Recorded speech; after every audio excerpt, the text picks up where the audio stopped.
Assalamualaikum warahmatullahi wabarakatuh. Salam, Om Swastiastu, Namo Buddhaya, salam kebajikan dan salam sejahtera bagi kita semua. Saya Kinara Gata dari kelas 2022C, NIM 2204027433, jurusan Pendidikan Geografi, Fakultas Ilmu Sosial dan Hukum Universitas Negeri Surabaya. Pada kali ini saya akan menjelaskan beberapa materi tentang sejarah dan perkembangan bahasa Indonesia serta prospeknya di masa yang akan datang. Dalam setiap peradaban manusia, bahasa selalu hadir di tengah-tengah mereka. Bahasa yang ada dalam suatu kelompok masyarakat merupakan hasil interaksi antar sesama manusia di tempat tersebut. Hal ini juga berlaku bagi bahasa Indonesia yang telah tercipta berpuluh-puluh tahun yang lalu dan terus mengalami perkembangan yang signifikan hingga saat ini. Adapun perkembangan bahasa Indonesia dapat dibedakan menjadi 3 bagian yang perlu diperhatikan.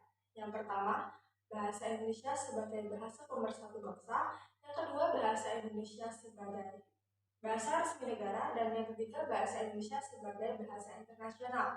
Di kesempatan ini, saya akan menekankan pada 3 poin penting, yaitu perkembangan dan sejarah Indonesia. Yang kedua, kedudukan dan fungsi bahasa Indonesia. Dan yang ketiga, prospeknya di masa yang akan datang. Perkembangan bahasa Indonesia dimulai sejak awal dibentuknya bahasa Indonesia sendiri, yaitu pada tanggal 28 Oktober 1928 yang bertepatan dengan Sumpah Pemuda. Setelah terbentuk, bahasa Indonesia terus mengalami perkembangan seiring dengan diberlakukannya ejaan Van Ophuijsen, ejaan Suwandi, ejaan Malindo, dan ejaan yang disempurnakan atau EYD. Kementerian Pendidikan, Kebudayaan, Riset dan Teknologi dalam laman resminya telah mencantumkan bahwa bahasa Melayu telah ada di Asia, terutama di Asia Tenggara, sejak abad ke-7. Hal ini dibuktikan dengan ditemukannya beberapa prasasti, yaitu Prasasti Talangtuo di Palembang dan Prasasti Karangbrahi di Jambi. Kedua prasasti tersebut diperkirakan sudah ada di Indonesia sejak tahun 680-an. Yang kedua yaitu kedudukan dan fungsi bahasa Indonesia. Dalam kedudukannya sebagai bahasa nasional, fungsi bahasa Indonesia adalah sebagai lambang kebanggaan kebangsaan, identitas nasional, alat hubung antar warga, antar suku, dan antar budaya, serta sebagai alat pemersatu suku, budaya, dan bahasa di Nusantara.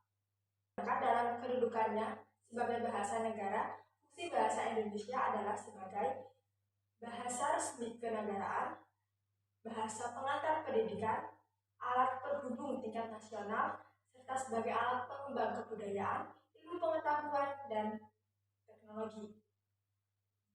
Yang terakhir yaitu prospek bahasa Indonesia di masa yang akan datang. Tantangan besar bagi bangsa Indonesia adalah globalisasi yang telah membawa banyak corak asing di depan mata kita. Oleh sebab itu, penggunaan bahasa yang telah tercampur oleh corak asing tersebut membuat sifat bahasa Indonesia sebagai sesuatu yang up to date. Selain itu, penggunaan bahasa asing atau slang juga banyak dilakukan oleh masyarakat Indonesia di dalam media sosial seperti Line, Twitter, Facebook, Instagram, dan Telegram.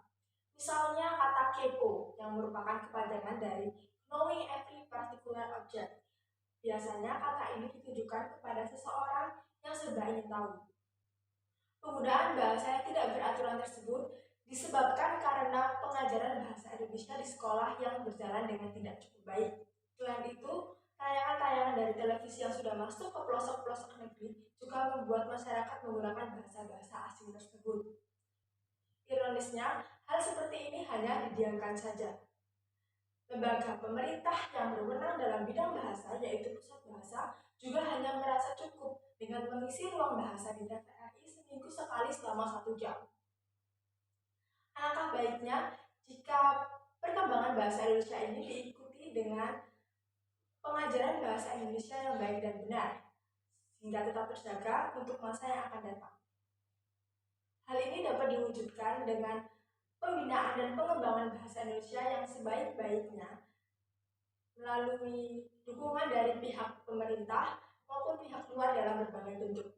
Itu tadi adalah beberapa pemaparan dari saya. Kurang lebihnya mohon maaf. Semoga bisa bermanfaat bagi kita semua. Wassalamualaikum warahmatullahi wabarakatuh.